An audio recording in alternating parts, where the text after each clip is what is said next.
Hi friends, welcome அவர் MBM. இன்றைக்கி homemade chicken biryani எப்படி செய்யலாம் அப்படிங்கிறத பார்க்கலாம். ரொம்ப சுவையாக சூப்பராக செஞ்சிடலாம். ஸோ அதுக்கு தேவையான பொருட்கள்: வெங்காயம், தக்காளி, இஞ்சி, பூண்டு, பச்சை மிளகாய், புதினா, கொத்தமல்லி. சிக்கன் வந்து நல்லா கழுவி வச்சுடுங்க. ஒரு கிலோ சிக்கன் நான் எடுத்திருக்கேன். அதுக்கு 2 ஸ்பூன் கர்ட் வந்து ஆட் பண்ணிவிடுங்க. கொஞ்சம் மசாலாஸும் ஆட் பண்ணிக்கலாம். Red chilli powder, coriander powder, அதுக்கப்புறம் jeera powder, pepper powder, turmeric powder, இதெல்லாம் சேர்த்து நல்லா கலந்து வச்சுருங்க. ஒரு ½ அன் ஹவர் ஊறட்டும். அதுக்கப்புறம் பாஸ்மதி ரைஸ் நான் எடுத்திருக்கேன். 1 கிலோ சிக்கனுக்கு 1.25 கிலோ பாஸ்மதி ரைஸ் எடுத்திருக்கேன். அதையுமே நல்லா ஒரு ½ அன் ஹவருக்கு முன்னாடி ஊற வச்சுருங்க. நல்லா கழுவிடுங்க. இப்போ ஒரு பாத்திரத்தில் கீ 1 ஸ்பூன், ஆயில் 2 ஸ்பூன் ஊற்றி ஸ்பைசஸ் எல்லாம் போட்டு நல்லா வறுத்துருங்க. நல்லா மீடியம் ஃப்ளேம்லேயே பண்ணுங்கள், திஞ்சிடக்கூடாது. இப்போது நீள்வாகில் கட் பண்ண வெங்காயம், 1 கிலோ சிக்கனுக்கு ஒரு ½ கேஜ் வெங்காயம் வந்து போட்டால் சூப்பராக இருக்கும். எப்பயுமே பிரியாணிக்கு வெங்காயம் நிறைய போடணும்.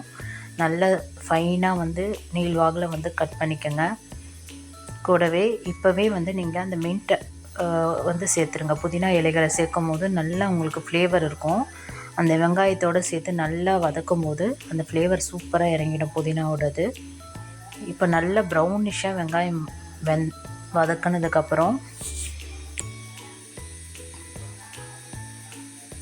இந்த ஸ்டேஜில் தக்காளி, வெங்காயத்தை விட தக்காளி கம்மியாக சேர்க்கணும். தேவையான அளவு சேர்த்துக்கோங்க. பச்சை மிளகாய் நான் ஒரு 3 பச்சை மிளகாய் கீறி போட்டிருக்கேன். பச்சை மிளகாவோட ஃப்ளேவருமே ரொம்ப சூப்பராக இருக்கும். கூடவே டர்மரிக் பவுடர், ½ ஸ்பூன், சால்ட்டு. இந்த வெங்காயம் தக்காளி வதங்கிறதுக்கு சால்ட் கொஞ்சம் போட்டுங்க. போட்டு நல்லா வதக்குங்க. நல்லா வதக்கினதுக்கப்புறமா இந்த ஸ்டேஜில் நம்ம இஞ்சி பூண்டு பேஸ்ட் வந்து சேர்த்துக்கலாம். 2 ஸ்பூன் நல்லா சேருங்க. அப்போ தான் சூப்பராக இருக்கும் ஃப்ளேவர். நல்லா வதக்குங்க. அந்த பச்சை வாசனை போக நல்லா வதக்குங்க. நம்ம பிரியாணி செய்கிறதுக்கு ரொம்ப முக்கியமே நம்ம வதக்கிறது தான். ஸோ நல்லா வதக்கணும். ஒவ்வொரு இன்க்ரீடியன்ஸ் நம்ம சேர்க்கும் போது நல்லா வதக்கணும். இப்போ நம்ம மிக்ஸ் பண்ணி வச்ச சிக்கன் வந்து ஆட் பண்ணிவிடுங்க. ஸோ கர்ட் கூட நம்ம மிக்ஸ் பண்ணி வச்சுருக்கோம். ஸோ அதனால் நல்லா சாஃப்டாக இருக்கும். நல்லா ஊறிடுச்சு ஒரு ½ அன் ஹவர். இப்போ மூடி வச்சுருங்க. ஒரு 5 மினிட்ஸ்க்கு அப்புறம் நல்லா சிக்கன் வந்து ஒரு ½ குக் ஆகணும். இப்போ ஓப்பன் பண்ணி பார்த்தீங்கன்னா தெரியும் உங்களுக்கு, நல்லா வெந்திருக்கும். இந்த ஸ்டேஜில் ரெட் சில்லி பவுடரும் கரம் மசாலா பவுடரும் கொஞ்சம் சேர்த்துருங்க. சிக்கனில் ஃப்ளேவர் வந்து இறங்கணும். ஸோ அதுக்காக தான் இப்போ இந்த ஸ்டேஜில் சேர்க்குறோம். நல்லா கிளறி விட்டு பார்த்தீங்கன்னா சூப்பராக இருக்கும். இப்போ தேவையான அளவு வாட்டர் சேர்த்துக்கோங்க. 1 கப்புக்கு 1½ கப் வாட்டர் சேர்க்கணும். 1 கப் அரிசிக்கு 1½ கப் வாட்டர். நீங்கள் எவ்வளோ அரிசி எடுக்கிறீங்களோ அதுக்கேற்ற அளவுக்கு நீங்கள் தண்ணி சேர்த்துக்கோங்க. நல்லா மூடி வைங்க. நல்லா கொதி வரணும். கொதி வந்ததுக்கப்புறமா கொஞ்சம் புதினா இலைகளை சேர்க்கணும். ஸ்டார்டிங்லேயே நம்ம புதினா சேர்த்துருப்போம். அப்போ நல்லா ஃப்ளேவர் இறங்கியிருக்கும். இப்போ கொதி வந்து நீங்கள் புதினா சேர்க்கும் போது ரொம்பவே சூப்பராக இருக்கும் அந்த ஃப்ளேவர். பிரியாணியோட வாசம் இப்போவே பாதி வந்துருச்சு. நல்லா மிக்ஸ் பண்ணுங்கள். இந்த ஸ்டேஜில் ஊற வச்ச பாஸ்மதி ரைஸை வந்து ஆட் பண்ணிவிடுங்க. உங்களுக்கு தெரியும் இப்போ இந்த பாத்திரத்தில் எந்த அளவுக்கு தண்ணி இருக்குது அப்படின்னு. நம்ம போட்ட ரைஸை விட கொஞ்சம் மேலே இருக்கணும். நல்லா ஒரு மிக்ஸ் பண்ணி மூடி வச்சுருங்க. திருப்பி ஒரு 5 மினிட்ஸ் கழித்து பார்த்தீங்க அப்படின்னா நல்லா மிக்ஸ் ஆகிருக்கும். ஒரு ½ பாயில் ஆகிருக்கும் பாஸ்மதி ரைஸ். ஒரு 5 மினிட்ஸ் கழித்து நீங்கள் ஓப்பன் பண்ணி பாருங்கள். நல்லா கலரி விடுங்க.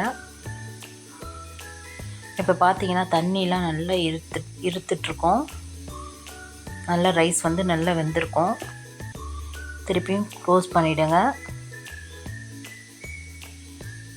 இந்த ஸ்டேஜில் நம்ம என்ன பண்ணணும் அப்படின்னு பார்த்தீங்கன்னா நல்லா ஒரு அடி வரைக்கும் நல்லா கிளறிடுங்க. ஏன்னா அடி பிடிக்காமல் இருக்கணும். நம்ம தம் கட்ட போகிறோம். இப்போது அது எப்படி பண்ணலாம் அப்படிங்கிறத சொல்கிறேன். இப்போ மேலே வந்து பார்த்திங்கன்னா கொத்தமல்லி இலைகளையும் புதினா இலைகளையும் தூவிடுங்க.